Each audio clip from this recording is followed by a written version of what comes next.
नमस्कार मु सुप्रिया संसदर शीत अधिवेशन चली शीत अधिवेशन रे पूर्व निर्धारित प्रसंग रे चर्चा आलोचना भी चली परिप्रेक्षी रे जदि आमे देखिबा निर्वाचन संस्कार उपरे आलोचना 2 दिन धरी लगातार भाव में चलला ता पूर्व वंदे मातरम संपर्क रे चर्चा चलीतिला एसआईआर को लेकरी बिहार रे जो प्रकार परिस्थिति हैला एबे 12टी जेतबेले राज्य एवं केंद्र शासित अंचल एसआईआर लागू होची सेठी बीएलओ मानकर जो परिस्थिति रही से प्रसंग रे कथा उठीतिला प्रतिपक्ष राजनीतिक दल माने कथा उठीतिले एवं शेष रे शासक दल राजी हेतिले निर्वाचन संस्कार परिप्रेक्षी रे चर्चा करिबा पई एवं लगातार भाव में जो प्रकार चर्चा आलोचना चली संसद रे से संपर्क रे आमे अधिक आलोचना करिबा आम सहित डॉक्टर मानस बेहरा रही संविधान विशेषज्ञ शिक्षाविद मानस सर आपन को स्वागत करुछि आलोचना को आपण संसदर कार्यक्रम को निकटरू देखुथिबे निश्चित भाव में निर्वाचन संस्कार संपर्कित जो चर्चा चली से संपर्क रे आपनकर प्रारंभिक मत प्रथम कथा हूँ भारत वर्षर इतिहास रे निर्वाचन कमिशन निर्वाचन परिचालना एक स्वच्छ निर्वाचन व्यवस्था उत्तरदायी व्यवस्था याकू नेकी जो संदेह प्रकट होईची बा विश्लेषण होईची एटा केबे देखा देई नथला आगुर जो निर्वाचन चलता भारत वर्षर निर्वाचन प्रक्रिया विश्व रे तार क्रेडिबिलिटी थिला बा तार गोटे ना थिला जे एटलिस्ट 100% नहले भी आमे गोटे निरपेक्ष निर्वाचन करूछु पुरुना जो कागज भोट व्यवस्था रे बूथ कैप्चरिंग होतला बूथ रिगिंग होतला भायोलेंस होतला तेणु इलेक्ट्रॉनिक वोटिंग मशीन बा ईवीएम तापर वीवीपैट ये सब इंट्रोड्यूस हला एवं अतीत रे वर्तमान जा हेची अतीत रे ए भली एक अवस्था केबे हेई नथला पार्लियामेंट रे निर्वाचन संस्कार को नै कि आलोचना हबा कि स्वागत योग्य कथा किंतु मते लागु नै जे 2 दिन धरि जो आलोचना होउची एवं सरकारी दल विरोधी दल जो भली भाव रे आरोप प्रत्यारोप रे गोटे गणतंत्र जोटा जीवन रेखा जहाँ बिना गणतंत्र बची पारिबो नाही तार उत्तर न रखिकी माने समाधान रास्ता न खोजिकी संसद रे आरोप प्रत्यारोप रे डिबेट टा सीमित रही जीवो बा मृत्यु हेई जीवो बोली मोर एक आशंका रही तेणु सरकारी दल जो माननीय मंत्री हुंतु बा सांसद माने हुंतु से माने निर्वाचन कमिशन को दुर्बल को डिफेंड करिबा ठीक बोली कहबा बा ताकू भितर को न जीवा बा विरोधी दल पक्षर नेता मानू बा विरोधी दल नेता जो राजनैतिक आक्रमण करवा ये बाट नुहे गोटे वर्तमान समग्र जनगण मध्य संदेह उपजी जो एसआईआर स्पेशल इंटेंसिव रिविजन जोटा होउची एवं आउ जो जो इश्यू को लेके होउची आमे तो आलोचना करबा से तार स्पष्ट उत्तर आसीबा दरकार निर्वाचन कमिशन देवे जो जो प्रश्न उठुची निर्वाचन कमिशन एक राजनैतिक दल भलिया बहुत समय व्यवहार करुचंती बोली कि मने हुए सी जेमिति विरोधी दल नेता नेतृवृंद को जो भली भाव कहउचंती एटा ठीक नुहे कारण निर्वाचन कमिशन एक स्वाधीन निरपेक्ष संस्था ता उपरे समग्र भारत वर्षर भोटर मानकर जनसाधारण मानकर विश्वर समस्तंकर भरोसा अछि जे गोटे स्वाधीन निरपेक्ष उत्तरदायी निर्वाचन व्यवस्था से इनश्योर करि परिबे जदि सेइथरे ठीक अछि एते बड़ देश निर्वाचन होउची कोठी सामान्य त्रुटि रहइबो 100% परफेक्ट संभव नहीं ये गोटाए दिग जो मेजर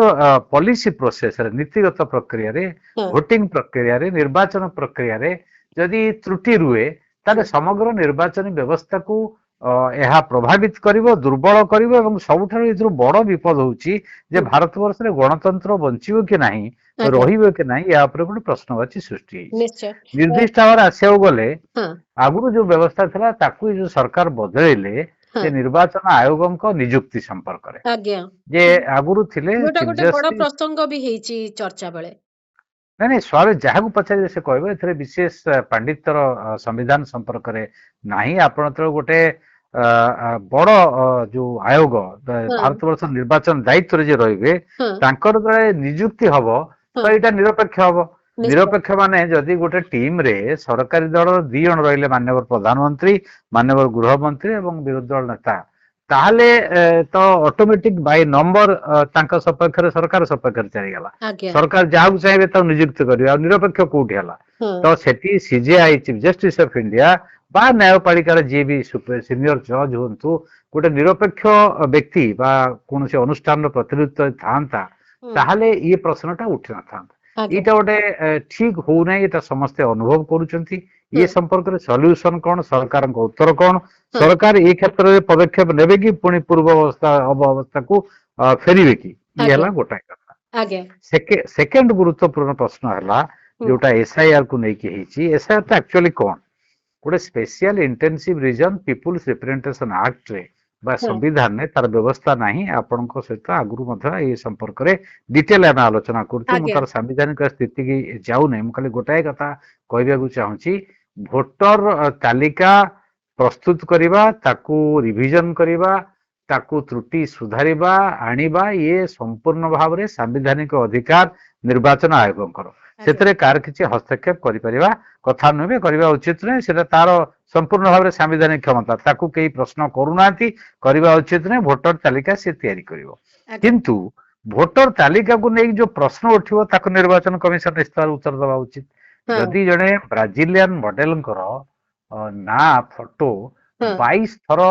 प्रतिफलित होउची ताले एटा त्रुटि या निर्वाचन आयोग स्पष्ट भाव में स्वीकार करिया उचित एवं खोजिया उचित एभली भूल कहीं हला जदि मल्टीपल भोटर होउचंती डुप्लिकेट भोटर होउचंती एवं बाहर राज्य लोक सेठी भोटर होउचंती तालिकार ना बाहरुची एवं एसआईआर परे मध्य बिहार रे जदि 1.2 लाख डुप्लिकेट भोटर हेले ताले निर्वाचन कमिशन याको अनुसंधान करबा उचित समालोचना गुड़िक न सुधारिकी नागरिक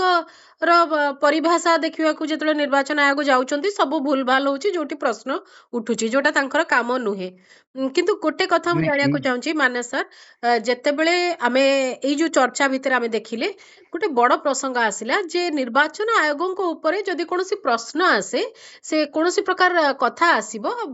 आईनगत भाबे सी मध्ये सेतरे पडिबा कथा किंतु तांको जो इम्यूनिटी दिया जायछि वर्तमान आईन रे संशोधन करिकरी से इम्यूनिटी को नेकरी मध्ये प्रश्न उठिछि नहीं से प्रश्न को तो मास्तांती वन बाय वन आसी ये हला गोटे आसु से प्रश्न को तो डुप्लिकेट भोटर हवा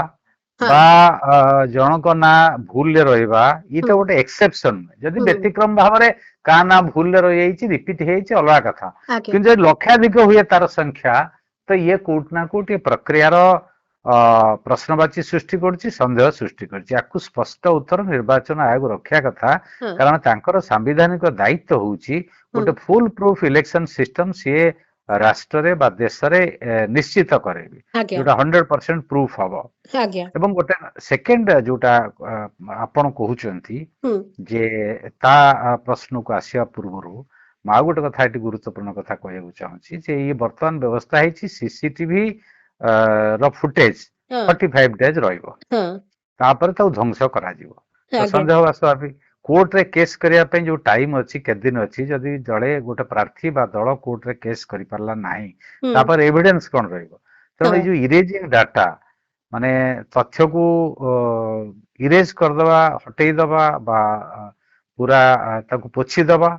ये यार उद्देश्य कोन तापरे आपण जो प्रश्न उठेले इम्यूनिटी कथा एटा गोटे गणतांत्रिक परंपरा नै संपूर्ण हारे गणतंत्र विरोधी गणतंत्र मूल मंत्र हला एकाउंटेबिलिटी बा उत्तरदायित्व पंचायत वार्ड मेंबर ठारू जे निर्वाचित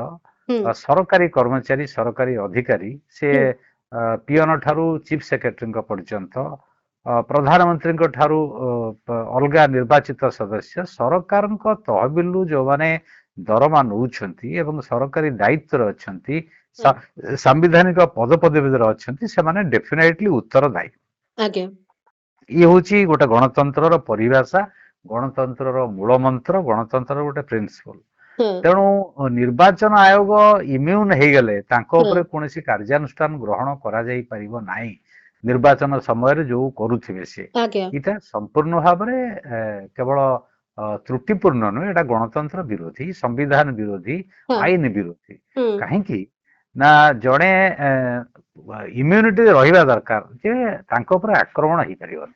इम्यूनिटी रहिबा दरकार से समय राजनैतिक हस्तक्षेप हबनी इम्यूनिटी रहिबा दरकार ताकर प्रोटेक्शन दरकार से इम्यूनिटी अलग किंतु जहा करिथिबे से निर्वाचन कमिशन भाबरे जो जो निष्पत्ति नैथिबे ତା ପାଇଁ ସେ ଉତ୍ତରଦାୟୀ, କୋର୍ଟ ପାଖରେ ଉତ୍ତରଦାୟୀ, ଲୋକଙ୍କ ପାଖରେ ଉତ୍ତରଦାୟୀ, ଆଇନ ପାଖରେ ଉତ୍ତରଦାୟୀ, ସମ୍ବିଧାନ ପାଖରେ ଉତ୍ତରଦାୟୀ। ଆପଣ ସେଇଟାକୁ ଯେତେବେଳେ ହଟେଇ ଦଉଛନ୍ତି ବା ଦୁର୍ବଳ କରିଦଉଛନ୍ତି ବା ଡାଇସ୍ ଫଙ୍କସନାଲ କରିଦଉଛନ୍ତି, ତ ଡେଫିନେଟଲି ଏଥିରେ ଗୋଟେ ଡେମୋକ୍ରାଟିକ କଣ୍ଟେଣ୍ଟ ବା ଗଣତାନ୍ତ୍ରିକ ସତ୍ତା ଇଏ ତା ଭିତରୁ ଆମେ ଦୁର୍ବଳ କରିଦଉଛୁ, ଧ୍ୱଂସ କରିଦଉଛୁ। ତା ଅର୍ଥ ପରବର୍ତ୍ତୀ ପର୍ଯ୍ୟାୟରେ ଏଇଟାକୁ ଡେମୋକ୍ରାଟିକ ବୋଲି ବା ଗଣତାନ୍ତ୍ରିକ ସଂସ୍ଥା ବୋଲିକି ଏବଂ କୁହାଯାଇ ପାରିବ ଯୋଉ ନାହିଁ। ସନ୍ଦେହଟା ରହିଛି ସେ ସନ୍ଦେହଟା ବଢୁଛି ଯେ କାହିଁକି ଏଭଳି ଏକ ବ୍ୟବସ୍ଥା କରାଗଲା, ଯୋଉଟା କି ପୂର୍ବତନ କୌଣସି ପ୍ରଧାନମନ୍ତ୍ରୀ କରିନାହାନ୍ତି ବୋଲିକିରି ଯୋଉ ପ୍ରସଙ୍ଗଟି ଉଠିଲା। ଆଉ ଗୋଟିଏ କଥା, ଯୋଉ ମେସିନ ରିଡେବଲ ଡାଟା ସିଷ୍ଟମ ରହିବା ଦରକାର ଏବଂ ଇଭିଏମ ର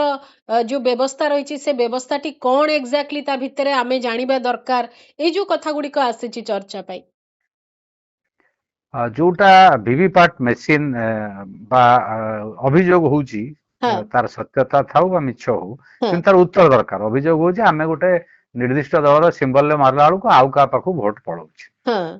ମିଥ୍ୟା ବି ହେଇପାରେ, କିନ୍ତୁ କଥା ହଉଛି ୟାକୁ ତ ଏକ୍ସପ୍ଲେନ କରିବେ ନିର୍ବାଚନ ଆୟୋଗ। ତ ମେସିନଙ୍କ ପ୍ରତି ସବୁ ରାଜନୈତିକ ଦଳ, ସବୁ ପ୍ରାର୍ଥୀ, ସେ ଦୁର୍ବଳ ହୁଅନ୍ତୁ, ସବଳ ହୁଅନ୍ତୁ, ଶକ୍ତିଶାଳୀ ହୁଅନ୍ତୁ ବା ଛୋଟ ଦଳ ହୁଅନ୍ତୁ, ବଡ ଦଳ ହୁଅନ୍ତୁ, ଡେମୋକ୍ରାସି ମାନେ ନିର୍ବାଚନ ପ୍ରକ୍ରିୟା ମାନେ ସମସ୍ତଙ୍କର ସମାନ ଅଧିକାର ଅଛି। ଏଠି ତ ହାଇରାର୍କି ନାହିଁ ଯେ ବଡ ଦଳ, ଶାସକ ଦଳ ସେମାନେ ପ୍ରାଧାନ୍ୟ ପାଇବେ, ଅନ୍ୟମାନେ ପାଇବେ ନାହିଁ। ତେଣୁ ଇଭିଏମ ମେସିନ ପ୍ରତି ସନ୍ଦେହ ହଉଛି, ତ ଇଭିଏମ ର ଫଙ୍କସନିଂ ବା ତାର ଡାଟା କଣ ଅଛି, ତାର ଆକ୍ସେସ ଦେଇଦେବା ଦରକାର। ସମସ୍ତେ ସନ୍ଦେହ କ୍ଲିୟର ହେଇଯିବା ଦରକାର, ନା ଇଭିଏମ ଫଙ୍କସନ ଟା ଠିକ କରୁଛି, ତାର ଯୋଉ ସଫ୍ଟୱେୟାର ଟା ସେଟିଂ ହେଇଛି ସେଥିରେ ମାନୁପୁଲେଟ ହେଇନାହିଁ, ସନ୍ଦେହ ଦୂର କରିବାଟା ବେଶୀ ଇମ୍ପୋର୍ଟାଣ୍ଟ। ଆମେ କହୁନୁ ଯେ ଇଭିଏମ ଟା ଖରାପ, ଭୁଲ ହେଇଯାଉଛି, ସବୁ କରୁଛି, କିନ୍ତୁ ତାର ପ୍ରମାଣ ଠିକ ବୋଲିକି ତ ଜଣକୁ ବୁଝେଇବେ ନା ନାହିଁ, ତ ବୁଝେଇବେ ନାହିଁ। ଆଚ୍ଛା, ସେକେଣ୍ଡ କଥା ହେଲା ଯେ ଯୋଉ ସିସିଟିଭି ଫୁଟେଜ ଡାଟା ଏଇଟା ଅଧିକ ଦିନ ରହିବାର ତ ନିର୍ବାଚନ କମିଶନ ପାଖରେ କିଛି ଅସୁବିଧା ନାହିଁ, ତରବରି ଭାବରେ ଘଟେଇ ଦେବାର କଣ ଜଷ୍ଟିଫିକେସନ ଅଛି? ଆଚ୍ଛା, ଆଉ ଗୋଟେ ମେଜର ଇସ୍ୟୁ ଆସିଛି, ଆମେ ବିହାର କୁହନ୍ତୁ, ମଧ୍ୟପ୍ରଦେଶ କୁହନ୍ତୁ ବା ଯୋଉ ମହାରାଷ୍ଟ୍ର, କର୍ଣ୍ଣାଟକ, ଯେ ଭୋଟିଂ ପିରିୟଡ ର ଲାଷ୍ଟ ଆୱାରରେ ଘଣ୍ଟେ 2 ଘଣ୍ଟା ଯୋଉ ସେଠି ଗୋଟେ ପରସେଣ୍ଟେଜ ଅଫ ଭୋଟିଂ ଟା ବହୁତ ବଢି ଯାଉଛି, ଯୋଉଟା ସନ୍ଦେହଜନକ ସୃଷ୍ଟି କରୁଛି, ସବୁ ବୁଥରେ ନହେଲେ ବି କିଛି ବୁଥରେ। ତ ଏଇଟା କାହିଁକି ହଉଛି, ତାର ମଧ୍ୟ ଉତ୍ତର ରହିବା ଉଚିତ। ତେଣୁ ତାର ଯଦି ଉତ୍ତର ନ ରହିବ, ଏ ସନ୍ଦେହଟା ହବ, ତାର ଲୋକମାନେ ଆଉ ଭରସା କରିପାରିବେନି ତାର। ତ ଭୋଟର ଡୁପ୍ଲିକେଟ ହବା, ଭୋଟର ରିପିଟ ହବା ଏବଂ ଇଏ ଯୋଉ ଲାଷ୍ଟ ଆୱାରରେ ଭୋଟିଂ ପରସେଣ୍ଟେଜ ବଢିବା, ଇଭିଏମ ମେସିନ କି ନେଇକି ସନ୍ଦେହ ହବା, ଇଲେକ୍ସନ କମିଶନଙ୍କର ନିଯୁକ୍ତି, ଇମ୍ୟୁନିଟି, ଏଇ ପ୍ରଶ୍ନ ଗୁଡିକ ବର୍ତ୍ତମାନ ପାର୍ଲାମେଣ୍ଟ ଆଲୋଚନାରେ ତା ପୂର୍ବରୁ ମଧ୍ୟ ଆସିଛି। ଆଉ ଗୋଟେ ଗୁରୁତ୍ୱପୂର୍ଣ୍ଣ ପ୍ରଶ୍ନ ହେଲା ମଡେଲ କୋଡ ଅଫ କଣ୍ଡକ୍ଟ। ଆମେ ସମସ୍ତେ ଜାଣିଛନ୍ତି, ଟିଏନ ଶେଷାନଙ୍କ ସମୟରେ ଜାଣିଛନ୍ତି, ସମସ୍ତଙ୍କ ସମୟରେ, ଯେ ସରକାର କୌଣସି ଘୋଷଣା କରିପାରିବେ ନାହିଁ ୱାନ୍ସ ଦ ଡେଟ୍ ଇଜ ଡିକ୍ଲାର୍ଡ। ତେଣୁ ବିହାର ଯୋଉ କଥା ହେଲା, ତ ଅଲଗା ବିରୋଧୀ ଦଳ ସରକାର ଯୋଉଠି ଅଛନ୍ତି, ତ ଇଲେକ୍ସନ କମିଶନ ଏଥି ଆଉ ପାତର ଅନ୍ତର କରିବା ଉଚିତ ନୁହେଁ, ସମସ୍ତଙ୍କୁ ସମାନ ସୁଯୋଗ ଦେବା ଉଚିତ। ତେଣୁ ଯୋଉ ଦଳ ବି ହୁଅନ୍ତୁ, ସରକାର ଥାଆନ୍ତୁ କି ନଥାନ୍ତୁ, କୌଣସି ଘୋଷଣା ସେ ନିର୍ବାଚନ ଡେଟ୍ ଘୋଷିତ ହେଇଗଲା ପରେ ଆଉ କରିବେନି। ଏଇଟା ନର୍ମାଲ ପ୍ରାକ୍ଟିସ ସ୍ୱାଧୀନତା ପରଠାରୁ ଆଜି ପର୍ଯ୍ୟନ୍ତ। ତାର ତ ଯିଏ ଯଦି ମିଛରେ କହିବ ମୁଁ ପଇସା ଦେବି ବା ପଇସା ଦେଇଦବ ଆକାଉଣ୍ଟକୁ, ତା ଭୋଟର ମାନଙ୍କୁ ପ୍ରଭାବିତ କରିବାକୁ ଚାହିଁଲେ ଏଇଟା ନିରପେକ୍ଷ ନିର୍ବାଚନ ହେଲା ନାହିଁ ବୋଲି କୁହାଯାଇ ପାରିବ। ତେଣୁ ଇଏ ଯୋଉ ଜିନିଷ, ଏଇଟା ନିଶ୍ଚିତ ଭାବରେ ଗୁରୁତ୍ୱପୂର୍ଣ୍ଣ ଅନେକ ଦୃଷ୍ଟିରୁ। ତେଣୁ ବର୍ତ୍ତମାନ ଯୋଉ ଯୋଉ ସିମ୍ବଲ ଗୁଡିକ ଆସିଛି, ପ୍ରଶ୍ନ ଗୁଡିକ ଆସିଛି, ସନ୍ଦେହ ଗୁଡିକ ଆସିଛି, ତାକୁ ନିର୍ବାଚନ ଆୟୋଗ ମୋଚନ କରିବା ଦରକାର। ଯଦି ଆମେ ଏନସିଓର କରୁଛନ୍ତି ଭାରତ ବର୍ଷରେ ନିର୍ବାଚନଟା ନିରପେକ୍ଷ ହବ ବା ସ୍ୱଚ୍ଛ ହବ ବା ଉତ୍ତରଦାୟୀ ହବ। ତାର ଅର୍ଥ ନହେଲେ ଯୋଉ ପ୍ରଶ୍ନ ଗୁଡିକ ଉଠିଛି ସେ ପ୍ରଶ୍ନର ଉତ୍ତର ବାସ୍ତବିକ ଭାବରେ ନିର୍ବାଚନ ଆୟୋଗ ରଖିବା ଦରକାର, ଯେ ସଂସଦରୁ ଏଇ ପ୍ରସଙ୍ଗ, ଏଇ ଅବିଶ୍ୱାସ କଥା ଗୁଡିକ ଉଠୁଛି ବୋଲିକିରି। ନିର୍ବାଚନ ପରିଚାଳନା ଦାୟିତ୍ୱ କୌଣସି ରାଜନୈତିକ ଦଳର ନୁହେଁ ଭାରତ ବର୍ଷରେ। ଏଟା ହଉଛି ଗୋଟେ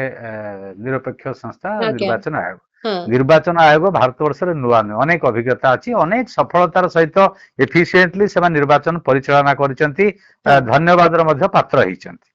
ଆମେ ଏତେ ବଡ ଦେଶରେ ଯାହା ମୂଳରୁ କହିଲି, ଆମେ 100% କରିପାରିବାନି, ବ୍ୟତିକ୍ରମ ହବ, କୋଉଠି ଭୁଲ ହବ, ଗୋଟେ ହେଟା ଭୁଲ ଗୁଡିକ ଇଏ ହେଇପାରେ। କିନ୍ତୁ ବର୍ତ୍ତମାନ ଦେଖାଯାଉଛି ଯଦି ସୁପ୍ରିମକୋର୍ଟଙ୍କର ଇଣ୍ଟରଭେନସନ ନ ହେଇଥାନ୍ତା, ତାହେଲେ ଆଧାର କାର୍ଡ ଟାକୁ ଗ୍ରହଣ କରାହେଇନଥାନ୍ତା।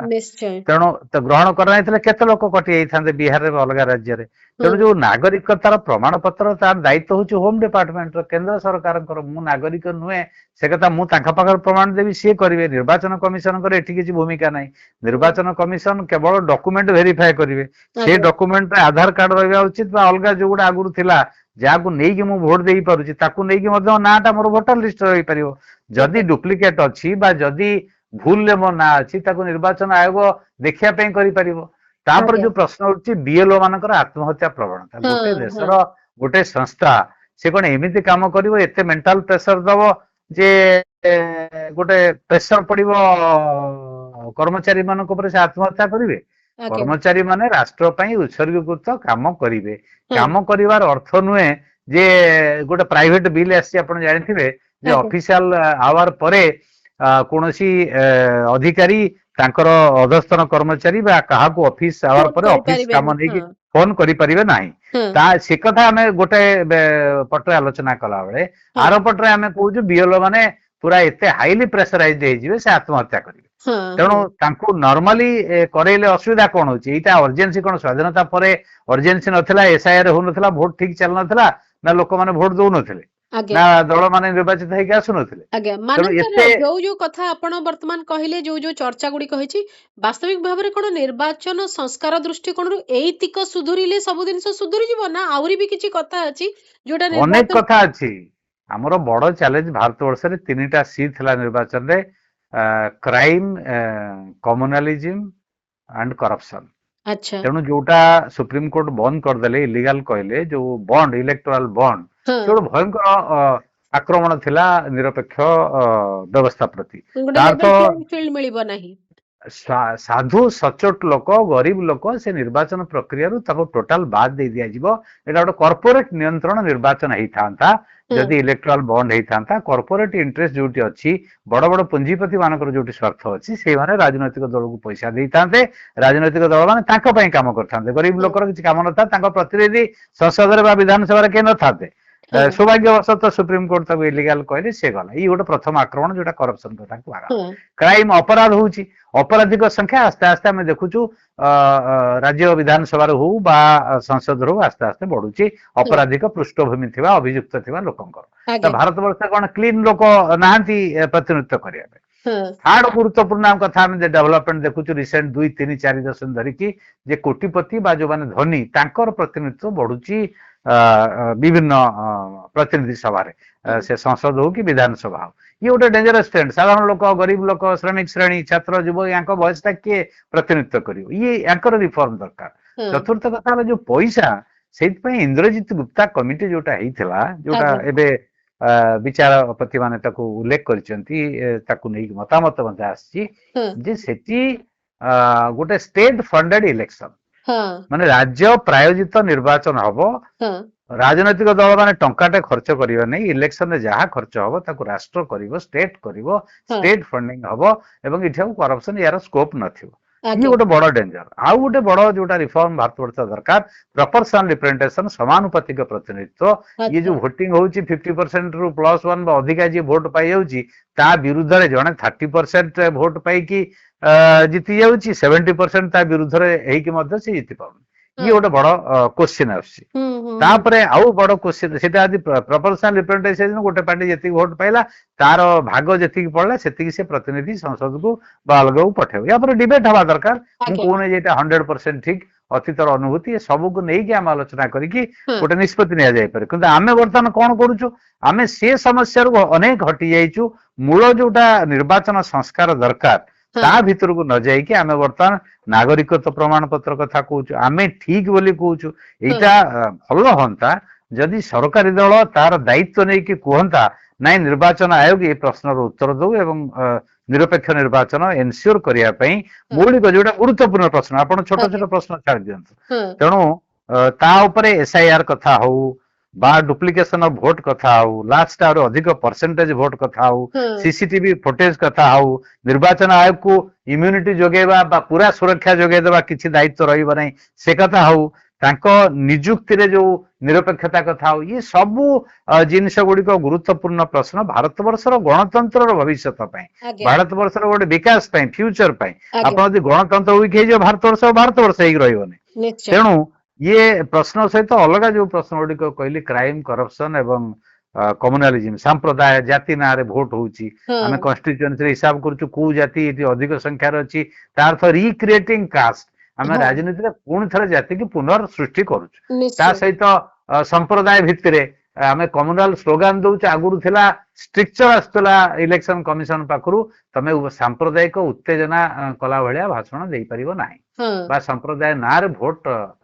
करि परिबोनी बा जाति नारे भोट करि परिबो हेड स्पीच देई परिबनी बहुत गुडा हाँ କଥା आज्ञा बहुत कथा अछि किंतु कार्यकारी होने जी जा परछि सब एस्कॉर्ट हेई पळौजंती तेणु आज्ञा आमे बर्तमान बड़ प्रश्न आछि ए जो समस्तଙ୍କ आगरे ହଁ जे व्हेयर आर वी हेडिंग आमे जाउजंती कुआडे आज्ञा गोटे तेणु बर्तमान जदि गणतांत्रिक राष्ट्ରରେ କୁଆଡକୁ ଆମେ ମୁହାଇଛୁ କିନ୍ତୁ ମାନସ ସାର୍ ମୁଁ ଆଉ ଗୋଟେ କହିବି ଯେ ଏ ସବୁ ଜିନିଷ ଆପଣ ନିର୍ବାଚନ ସଂସ୍କାର ଗୋଟେ ବହୁତ ଇମ୍ପୋର୍ଟାଣ୍ଟ ପ୍ରସଙ୍ଗ ଯୋଉ ପ୍ରସଙ୍ଗରେ ଆପଣ ସଂସଦରେ ଆଲୋଚନା କରୁଛନ୍ତି କିନ୍ତୁ ସଂସଦୀୟ କାର୍ଯ୍ୟପ୍ରଣାଳୀ ଭିତରେ ଆମେ ଦେଖୁଛେ ଯେ ଏତେ ଦୂରତା ଅଛି ବିରୋଧୀ ଦଳ ସହିତ ଶାସକ ଦଳର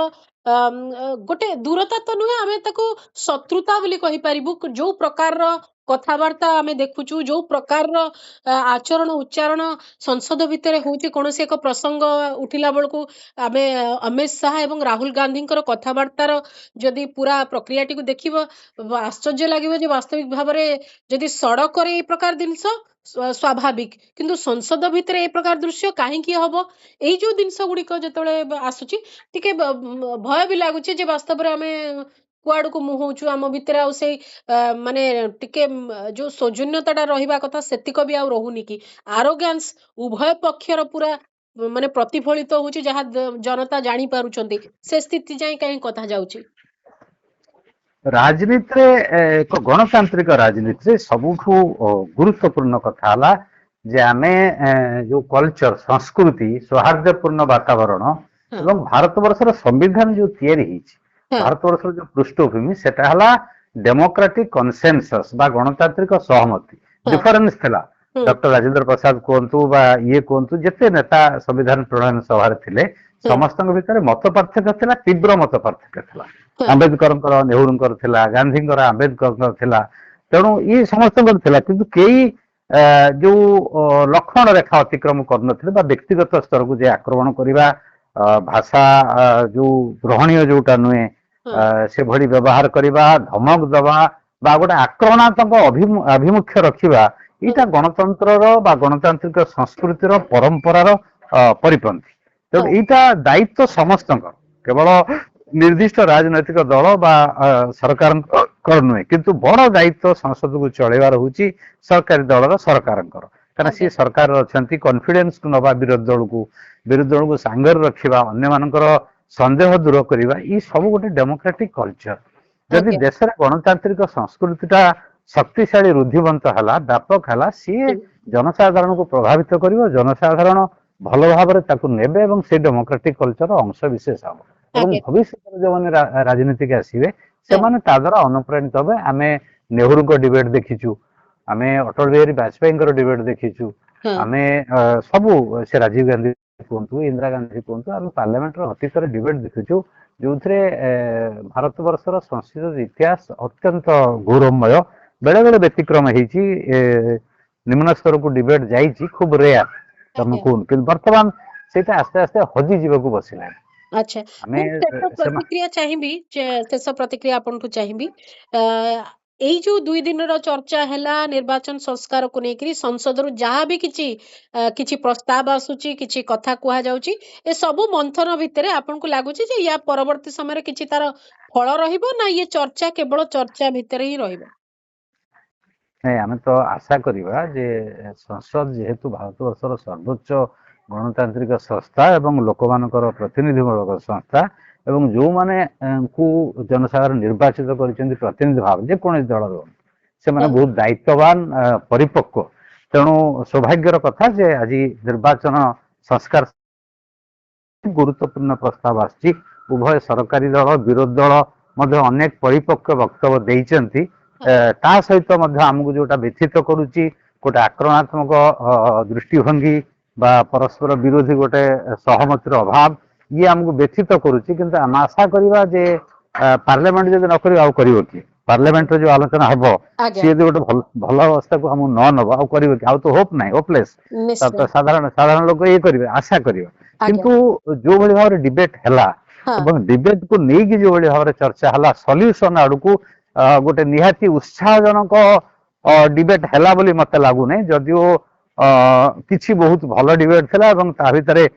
ପ୍ରେସର ନିର୍ବାଚନ ଆୟୋଗଙ୍କ ଉପରେ ଥିଲା। ଉଭୟ ସରକାରୀ ଦଳରେ ବି ବହୁତ ଭଲ ଡିବେଟରେ ଅଂଶଗ୍ରହଣ କରିଛନ୍ତି, ଯଦିଓ ବିରୋଧୀ ଦଳ କଥାକୁ ସେମାନେ ସମାଲୋଚନା କରିଛନ୍ତି। ତା ସହିତ ଅନ୍ୟମାନେ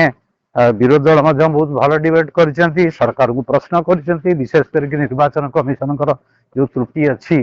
ତାକୁ ଦେଖେଇଛନ୍ତି। କିନ୍ତୁ ବର୍ତ୍ତମାନ ଏଇଟା ମୁଖ୍ୟ କଥା ହେଲା ସରକାରୀ ଦଳର ସିଏ ପ୍ରେସର କରିବା ଦରକାର ନିର୍ବାଚନ ଆୟୋଗଙ୍କୁ, କାରଣ ସିଏ ନ କଲେ ବିରୋଧୀ ଦଳ କଥାରେ ଏମାନେ କରୁନାହାନ୍ତି। ଆଜ୍ଞା ଯୋଉ ପ୍ରଶ୍ନଟା ତ ଆଜି ନୂଆ ଉଠୁନି ପାର୍ଲାମେଣ୍ଟରେ, ଏଟା ତ ଆଗରୁ ବିରୋଧୀ ଦଳ ନେତା ଅନ୍ୟ ନେତାମାନେ ବିରୋଧୀ ଦଳ ଉଠେଇଛନ୍ତି, କିନ୍ତୁ ତାର ଉତ୍ତର ଆମେ ଏପର୍ଯ୍ୟନ୍ତ ନିର୍ବାଚନ ଆୟୋଗଙ୍କ ପାଖରୁ ପାଇନୁ। ଆଜ୍ଞା ନିର୍ବାଚନ ଆୟୋଗ ଯଦି ବାହାରିକି କହିଦିଅନ୍ତେ ପ୍ରମାଣର ସହିତ, ଖାଲି ଏମିତି ପଲିଟିକାଲ ଡାୟଲଗ ମାରିଲେ ହବନି, ପ୍ରମାଣର ସହିତ ଯଦି କହିଦିଅନ୍ତେ ନାଇଁ ନାଇଁ ଏଟା ଠିକ ନୁହେଁ, ଆପଣ ଭିଭିପାଟ ଦେଖନ୍ତୁ ବା ଇଏ ଦେଖନ୍ତୁ। ତେଣୁ ବର୍ତ୍ତମାନ ସରକାରଙ୍କର ଗୋଟିଏ ପ୍ରମୁଖ ଦାୟିତ୍ୱ ଯେ ନିର୍ବାଚନ ଆୟୋଗଙ୍କ ନିଯୁକ୍ତି ପ୍ରକ୍ରିୟାଟାକୁ ସ୍ୱଚ୍ଛ କରିବା ପାଇଁ ଜଣେ ନିରପେକ୍ଷ ବ୍ୟକ୍ତିଙ୍କର ନ୍ୟାୟପାଳିକାର ପ୍ରତିନିଧି ବିଶେଷ କରିକି ରହିବା ଦରକାର। ତାହେଲେ ଜଣା ପଡିବ ଯେ ସଂସଦରେ ଆଲୋଚନାରେ କିଛି ଗୋଟେ ପ୍ରଭାବ ପଡିଲା ବୋଲି। ବହୁତ ବହୁତ ଧନ୍ୟବାଦ ମାନସ ସାର୍, ଏତିକ ସମୟ ଦେଇଛନ୍ତି। ଆମେ ସଂସଦର ନିର୍ବାଚନ ସଂସ୍କାର ସମ୍ପର୍କିତ